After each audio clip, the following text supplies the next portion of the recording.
Okay ito mga kababayan, pag-usapan ho natin, update ho tayo rito sa missing sa Bungero. Kaso mga kababayan, hindi lang ho missing sa Bungero ang ating pag-uusapan. Dahil, magugulat kayo rito sa balitang ito. Okay, basahin mo natin ito. Posible umanong may koneksyon ang kampanyang War on Drugs ng Administrasyong Duterte sa kaso ng mga nawawalang sabungero. Batay sa lumalabas sa mga investigasyon. Nako po. Bakit kaya ganun? Bakit ang daming issue sa Congress, sa Senado, iba't iba mang issue, iba't iba mang komite ang may hawak, pero pagka tinutumbok mo na yung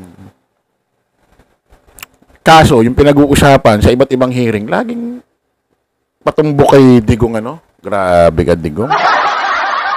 Ha? War on drugs konektado sa Isabong, Rimulya. Ayan, sabi ni Sekboy Rimulya. Sa tingin ko, sa dami ng pinatay, maaaring may mahanap sa Taal Lake. At saka meron kaming ibang convergence na nakikita. Nagkaroon ng convergence pati yung drug war. May intersection yung drug war dito sa killing sa Isabong somehow, sabi niya. Nako po. Pakinggan natin mismo itong video ito.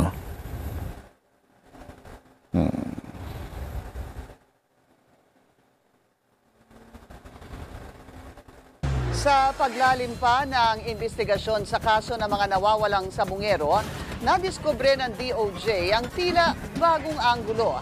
Ang mga suspect daw sa kaso posibleng may kaugnayan din sa drug war killings. Nako po. Narito ang exclusive report. Ilang beses nang nakausap ni Justice Secretary Boying Remulla ang whistleblower sa mga nawawalang sabungero na si Julie Patidongan alias Totoy. Sa programang On Point, sinabi ni Remulla na kumbinsido siya sa mga pahayag ni Totoy. It can stand on its own.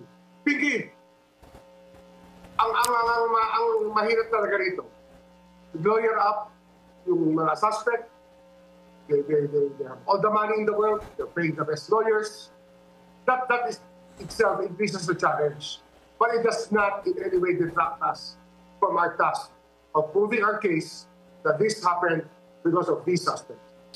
Ayon pa sa kalihim, isang USB ang sinurrender ng whistleblower para patotohanan ang kanyang salaysay. Iba-iba.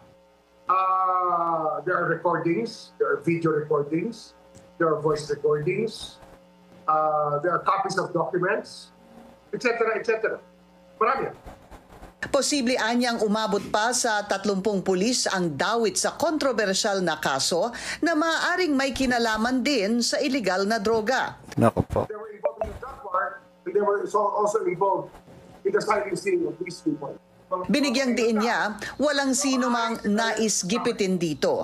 Sa gitna ng lumalalim na investigasyon sa kaso at sinasabing pagkakasangkot ng ilang miyembro ng hudikatura dito, nakausap na ni Remulla si Supreme Court Chief Justice Alexander Quezmundo.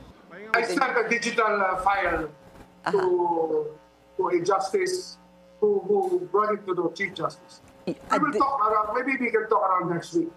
Baka pwede kami mag-usap next week. Pero so far, I'm just keeping them updated about it. Hinggil naman sa posible umanong pinagtapunan. Lumalabas mga kababayan sa mga interview, sa iba't ibang interview ni Sek Boying Remulla, yung mga suspect na mga pulis na involved ho dito sa missing sa Bungero na pinaniniwalaan at sinasabi ni alias Totoy, yung iba raw pulis na kumidnap doon ho sa mga missing sa Bungero. Ito raw itong mga pulis na involved sa missing sa Bungero, ito rin daw ho yung involved sa war on drugs extrajudicial killing. Parang ganun lumalabas. Naku po.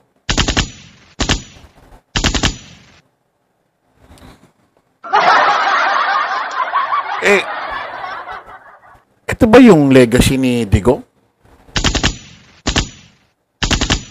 Oh. At according kay Senador Bato de la Rosa, hindi raw tama ito. Ganyan, ganito, ganyan. Na kukuman ka para gumawa ng di maganda ganyan. Administrasyon ni Digong ito. 2022. Although hindi na siya ang PNP chief. Iba na. Pero administrasyon ng tatay niya, to. Administrasyon to ng puon niya. Ng puon niya. Si Digong. Yung mga polis daw na miyembro na involved sa war on drug, extrajudicial killing, pwedeng itirin daw yung mga polis na involved sa missing sa Bungero. Grabe. So, mauugnay kung sino yung mga polis na nag-uutos dyan. Ibig sabihin, itong mga pulis na ito, kung totoo man, ibig sabihin, parang sila lagi yung nauutusan kung may babanatan, may titirahe. Ibig sabihin ba, may nag-recommend sa kanila? Kasi involved sa war on drugs, extrajudicial killing, involved din sa missing sa Bungero. Parang may nagre-recommend sa kanilang tao na, yan ang kunin mong tao, maasahan yan. Gagawin niya lahat ng utos mo. Ba't involved na ron? Involved pa rito. No, ibig sabihin, may mga taong nasa taas, nung panahon na yon, na pinapahiram itong mga taong ito, itong mga pulis na to, para maasahan sa paggawa ng krimen.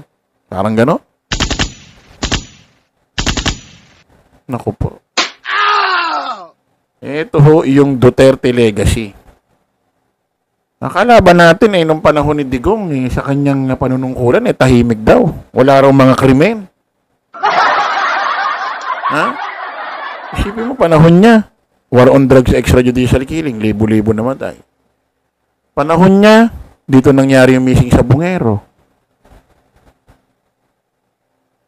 Yung mga biktima, mga ibang namatay doon sa Negros Oriental, doon ka usaping Tebes at Gobdigamo, panahon din ni Digong. Pogo, may mga away, torturan, may mga nagtotorture, may mga kidnapan. Panahon din ni Digong. Yung driver bodyguard ni Glenn Chong, pinatay din ng mga pulis, 2019, tinorture daw, tapos dinala sa sakyan, niratrat. Panahon din ni Digong. Sino PNP chief niya?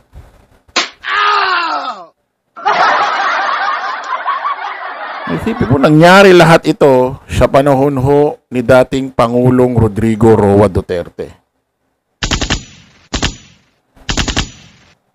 Yan yung iniwan mong problema kay Pangulong Bongbong Marcos. Digong. Ang namang problema tuloy, itong kanyang administrasyon. Buti na lang yung mga nakaupo ngayon sa ahensya, especially sa mga DOJ, PNP, NBIA, matitino. Hindi katulad ng panahon mo. Isipin mo, nangyari lahat yan sa administrasyon niya. Hindi na mo.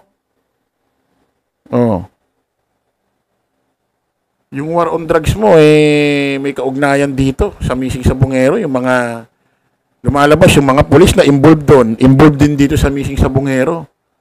Siguro hindi naman lahat, pero may mga involved daw. Yun ang mga interview ni, lumalabas sa mga iba't ibang interview ni Sec Boyeng Rimulya sa iba't ibang mainstream media. Mga involved sila.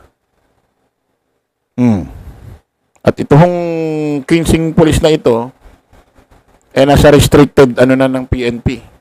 Dahil wala pang mga kaso, ibig sabihin, ganong katibay ho ang mga ebidensya. Ni alias Totoy. Nako po, Sus Maria Josep. Yan nasabi ko sa inyo Ang daming issue sa Congress, sa Senado, iba't ibang mga issue case, iba't ibang committee ang may hawak. Pero pag tinutumbok mo, lagi ang problema papunta sa kay Digong. Para tayong pupunta sa isang lugar, pero iba't iba mang sinasakyan natin, pero iisa lang ang patutunguhan. Parang gano'n.